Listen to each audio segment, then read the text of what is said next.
Mesdames, Messieurs, chers compatriotes, peuple congolais, l'assassinat de l'ambassadeur d'Italie en République démocratisée du Congo, avec son garde de corps italien et son chauffeur d'origine congolaise, citoyen Milambo, est un drame odieux qui ressemble à un crime organisé dont l'acte posé serait prémédité.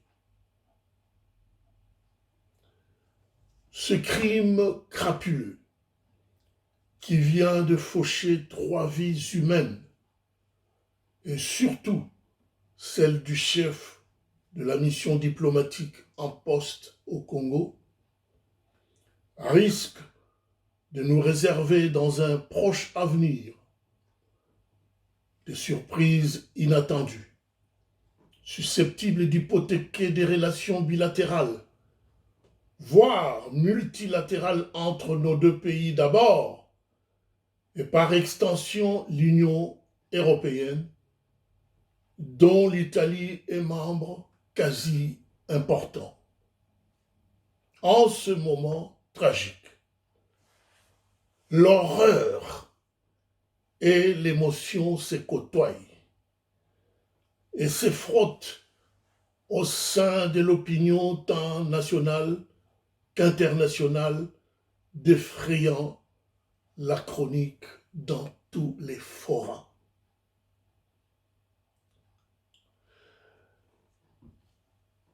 Mais il s'y est dénoté qu'avant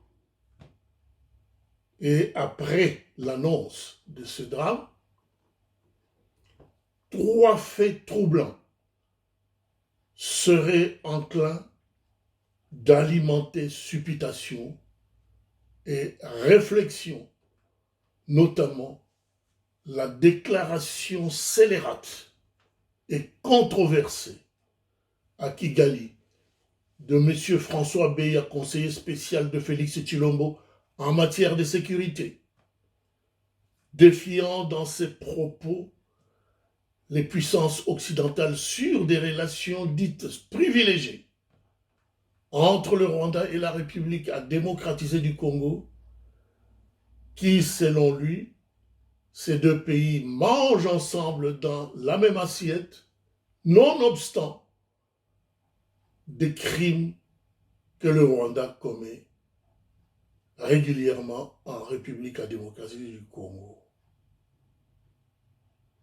Ensuite, il y a à souligner le voyage insolite de Hippolyte Kanambe alias Joseph Kabila dans les Émirats arabes. Pour quelle mission?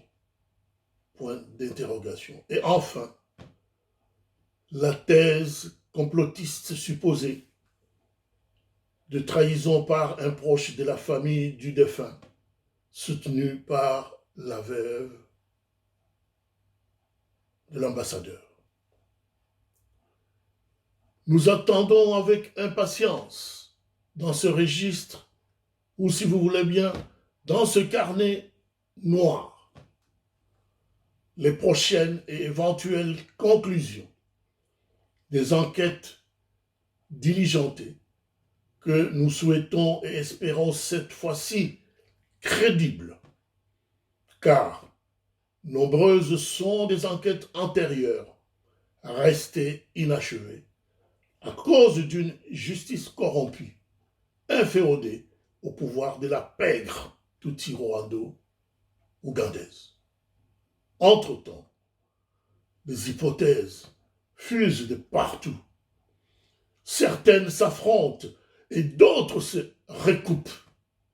Toutefois, cet événement aussi douloureux que regrettable que l'on puisse dire, va bientôt permettre aux puissances occidentales qui jadis fermaient les yeux sur la sempiternelle crise sécuritaire que traverse le Congo depuis plus de 2 décennies, et ce, malgré la présence de la MONUSCO, d'ouvrir maintenant et grandement les yeux sur cette partie est de la République où des massacres innommables contre des populations civiles et le pillage systématique de ressources naturelles qui sont monnaie courante et qui ne sont plus à démontrer. C'est aussi le moment important pour la communauté dite internationale qui protège le Rwanda de saisir la pertinence du rapport mapping de l'ONU qui atteste avec rigueur et de façon irréfutable des crimes commis au Congo et par voie des conséquences notre volonté d'instaurer le tribunal pénal pour la RDC afin de juger des crimes, des génocides, des crimes contre l'humanité perpétrés sur notre territoire national. Car il n'y aura pas de paix sans justice. Il n'y aura pas de justice sans pardon. Et il n'y aura pas de pardon sans réparation.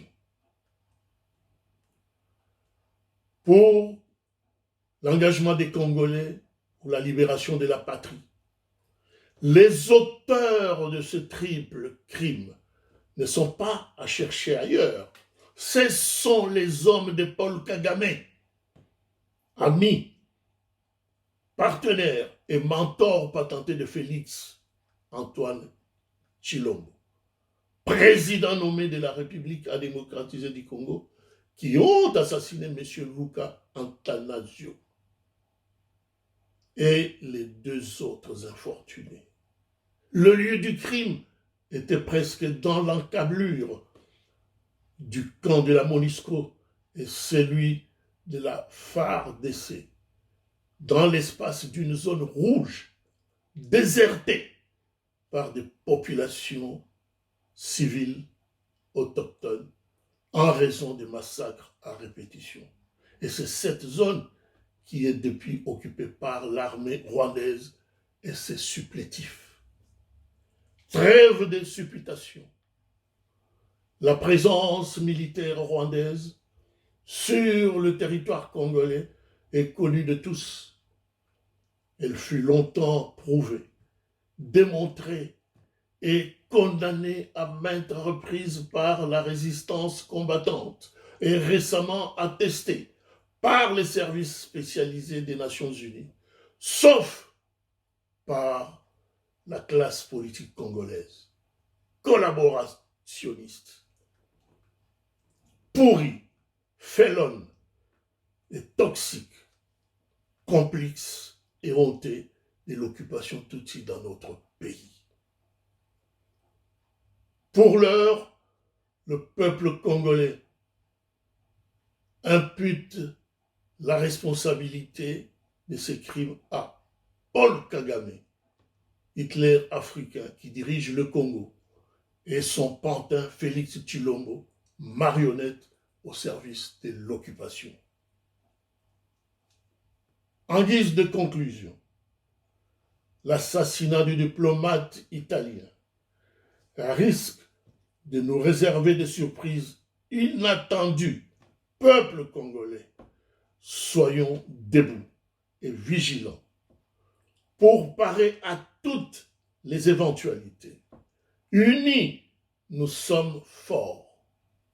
Unis, nous sommes victorieux. La patrie ou la mort. Ingeta, fait à Lausanne. Paul Kaumbu Kabamba, président du Présidium de l'SLP.